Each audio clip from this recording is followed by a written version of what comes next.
পোনপ্ৰথমতে আপোনালোকক মোৰ YouTube channel Jnanada টিভিলৈ স্বাগতম জনাইছোঁ।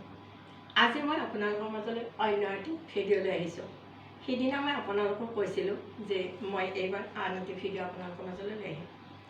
এয়া মই এইদৰে কাপোৰবিলাক যিবিলাক আমি সাধাৰণতে যিবিলাক শাৰী পিন্ধোঁ বা চাদৰ পিন্ধোঁ বা ছোৱালীবিলাকে চুৰিদাৰ পিন্ধে, যিবিলাক আমাৰ উৰণি থাকে, দুপাতা থাকে, সেইবিলাক আমি পুৰণা হ'লে পেলাই দিওঁ।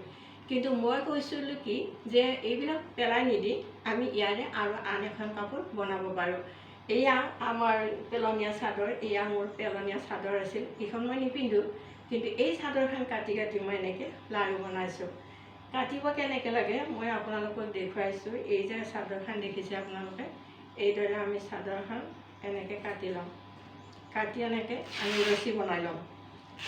এয়া ৰছী বনাই আমি কি কৰিম, লাষ্টত এইবিলাক কিন্তু কি হ'ল, লাষ্টত এয়া যাতে গাঁঠি নপৰে, গুৰিলৈকে এনেকৈ কাটি গাঁঠি নপৰাকৈ ৰাখি দিব। ৰাখি দি আকৌ কাটিব, এনেকৈ কাটি আপোনালোকে এইদৰে ৰছী বনাই ল'ব।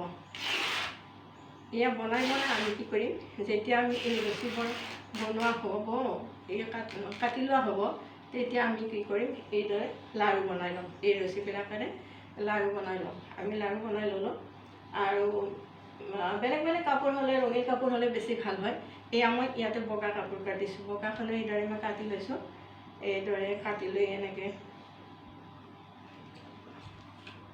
এয়া মই এনেকৈ কাটি লৈছোঁ। কাটি লৈ ৰছী বনাই লৈছোঁ।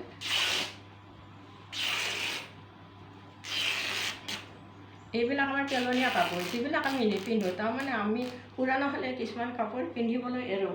সেই এৰা কাপোৰবিলাক আমি পেলাই নিদি পেলাই কি কৰোঁ, এইবিলাকৰ ইয়াতে যাতে গাঁঠি নপৰে। গাঁঠি পৰিলে সিমান ভাল নহয়।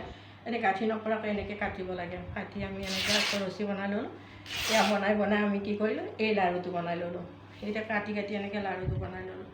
এতিয়া লাৰুটো বনাই কৰিলোঁ কি, আমি ইয়াতে এই আমাৰ কুৰ্চি, আমি কুৰ্চি দুডাল আছে। এডাল আছে আমাৰ ঊল গাঁঠা কুৰ্চি, ঊল গাঁঠিব পাৰে, এডাল সৰু হয়। আৰু এইডাল হৈছে আমাৰ ডাঙৰ কুৰ্চি, ইয়াতে কাপোৰ গাঁঠিবলৈ সহজ হয়। এনেকুৱা কুৰ্চি হ'লে ভাল হয় কাপোৰ গাঁঠিবলৈ। এতিয়া আমি কাপোৰখন এনেকৈ লৈ কুৰ্চি ঠিক আমি ঊলৰ কাপোৰখন ঊলৰ কাপোৰ হেৰিখন যেনেকৈ গাঁঠিম, তাৰমানে ঠিক তেনেকৈ আমি কাপোৰ এখনো গাঁঠি ল'ম। এনেকৈ গাঁঠি ল'লোঁ। লৈ আপোনালোকৰ নিজৰ আন্দাজ মতে আপোনালোকে কেই ঘৰত দিয়ে, ইয়াতে যি ঘৰত দিয়ে সেই ঘৰত দিব পাৰে। যদি আপোনালোকক দীঘলীয়া কাপোৰ লাগে তেতিয়াহ'লে দীঘলকৈ গাঁঠি ল'ব পাৰে, আৰু যদি আপোনালোকক খাটা কৰি লাগে তেনেহ'লে খাটাকৈ গাঁঠিব পাৰে। এনেকৈ মই গাঁঠি লৈছোঁ। গাঁঠি মই কি কৈছোঁ, এইখন দেখিছে নহয়, ইয়াতে মই 70টা ঘৰ দিছোঁ। এনেকৈ গাঁঠি মই 70 ঘৰ দিছোঁ। 70 ঘৰ দি মই কি কৰিছোঁ, বেলেগ বেলেগ কালাৰৰ কাপোৰ আনি, নাইবা শাৰীটো বহুৰূপী শাৰী থাকে আমাৰ, সেই শাৰীবিলাকৰ মই এনেকৈ কাটি লৈ পেলাই এনেকৈ বনাইছোঁ। এইখন বগা কাপোৰখন কিন্তু বেলেগ হয়। এনেদৰে বগা কাপোৰ এখন কাটি লৈছোঁ মই। চাদৰে হওক, কিবা পুৰণা চাদৰ হওক, নাইবা আমাৰ সাধাৰণতে ভুনি বুলি কয়, ভুনি নহয় আমি গাঁৱত ধুতি বুলিয়ে কওঁ, সেই ধুতিখনো কাটি ল'ব পাৰি। কাটি পেলাই আমি কি কৰিছোঁ, ভাল দেখাৰ কাৰণে মাজে মাজে এই বগাখিনি আমি দি দিছোঁ। তেতিয়া আমাৰ খুব ভাল লাগিছে। এইদৰে এনেকৈ গাঁঠিছোঁ। গাঁঠি পেলাই চাওক, পেলনীয়া কাপোৰেৰে যে আমি কি কৰিব নোৱাৰোঁ।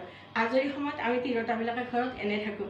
এনে নাথাকি আমি যদি এইবিলাক কাম কৰি থাকোঁ, আচলতে এইবিলাক বিক্ৰীও হয়। মই আমাৰ ইয়াতে এনেকৈ গাঁঠি পেলাই মই 100-150 টকাত বিক্ৰী কৰিছোঁ এখন। খুব ধুনীয়া, খুব বঢ়িয়া লাগে। কিন্তু এইখন আচলতে পুৰণা কাপোৰ জানো নালাগে, ধুনীয়া লাগে। এয়া গাঁঠিছোঁ চাওক, এইখন গাঁঠিছোঁ, ইমান ধুনীয়া লাগিছে এইবিলাক। তো পুৰণা কাপোৰ গোটেইবিলাক শাৰী হয়, এইবিলাক চুৰ্ণি হয়, চুৰ্ণি গাঁঠিছোঁ। মুঠতে যিবিলাক কাপোৰ আমি নিপিন্ধোঁ, অলাগতিয়াল কাপোৰ, এই কাপোৰবিলাক আমি এনেদৰে ৰং বিৰঙৰ কৰি বেলেগ বেলেগ কাপোৰেৰে এনেকৈ দি লৈছোঁ। দি লৈ আমি গাঁঠি লৈছোঁ। লাষ্টত আমি এইখিনি বেলেগ কাপোৰেৰে এনেকৈ গাঁঠি দিছোঁ। দেখিবলৈ খুব ধুনীয়া হৈছে নহয়নে? এইখন কাপোৰ আমি ইয়াতো ব্যৱহাৰ কৰিব পাৰোঁ। চাওক, এইখন এনেকৈ আমি ইয়াতো ব্যৱহাৰ কৰিব পাৰোঁ, দেখিবলৈ ভাল লাগে। নাইবা মই আগতেও কৈছিলোঁ যে এনেকৈ আমি ব্যৱহাৰ কৰিলেও ভাল লাগে। এইখন ধুনীয়া দেখা কাপোৰ, এনেকৈ যদি আমি ইয়াতো দিওঁ তেতিয়াও ভাল লাগে। আৰু এইখন চাওক, মই এইখন হাতেৰে গাঁঠিছোঁ। এইখন ইয়াতে আমি দুৱাৰমুখত পাৰি থৈছোঁ। এইখনো তেনেকৈ, এইখন গোল কৰি গাঁঠিছোঁ, দেখিবলৈ ধুনীয়া লাগিছে। এইখন দুৱাৰমুখত এনেকৈ আঁৰি থৈছোঁ, ধুনীয়া লাগিছে দেখিবলৈ। আৰু এইখনো আমি দুৱাৰমুখত দিব পাৰোঁ, নাইবা আমি ইয়াতো দিব পাৰোঁ, যে বিচনাৰ ঘৰত আমি এইদৰে যদি পাৰি থৈ দিওঁ তেতিয়াও দেখিবলৈ ধুনীয়া লাগে নহয়নে বাৰু? এনেকৈ নাইবা ভাল কাপোৰ থাকিলে আমি বিচনাতো পাৰি দিব পাৰোঁ। যেনে ধৰক আমাৰ গাৰু থাকিব, গাৰু থাকিলে আমি গাৰুৰ ওপৰত এনেকৈ পাৰি দিব পাৰোঁ, নাইবা আমি এইবিলাকতো এনেকৈ ব্যৱহাৰ কৰিব পাৰোঁ ধুনীয়া দেখাৰ কাৰণে। ধৰক আমি এইখন ইয়াতে আছে, এনেকৈ ইয়াতে দি দিলোঁ, এনেকৈ দি দিব পাৰি, তেতিয়াও দেখিবলৈ ধুনীয়া লাগে। এয়া হৈছে আমাৰ আজৰি সময়ত কৰা কাম। তেনেহ'লে চাওক আপোনালোকে কেনেকৈ নাজানো, মই কিন্তু ঘৰত আজৰি সময়ত এনে নাথাকি এইবিলাকে কৰি থাকোঁ। আপোনালোককো ক'লোঁ, যিবিলাকে ঘৰত এনে থাকে, হয়তো আমাৰ তিৰোতা মানুহৰ কাম বহুত থাকে, কিন্তু কামৰ মাজতো আমি যেতিয়া আজৰি পাওঁ তেতিয়া এইবিলাক কৰিলে আমাৰ মন চনো ভাল লাগে আৰু এটা অভিজ্ঞতা হয়। আৰু তাৰোপৰি আমাৰ এখন কাপোৰো হয়, ধুনীয়া কাপোৰ এখন হয়, বা আন কিবা কিবি ব্যৱহাৰো কৰিব পৰা যায় এই কাপোৰবিলাক। গতিকে আপোনালোকক মই ক'লোঁ সেইখিনি, আৰু মই ইয়াৰ পিছত আপোনালোকৰ মাজলৈ অন্য এটি ভিডিঅ' আনিম। আজি এইখিনি দেখুৱালোঁ, আপোনালোকৰ কেনেকুৱা লাগে মোক জনাই দিব। যদি ভাল লাগে লাইক কমেণ্ট কৰিব। নমস্কাৰ।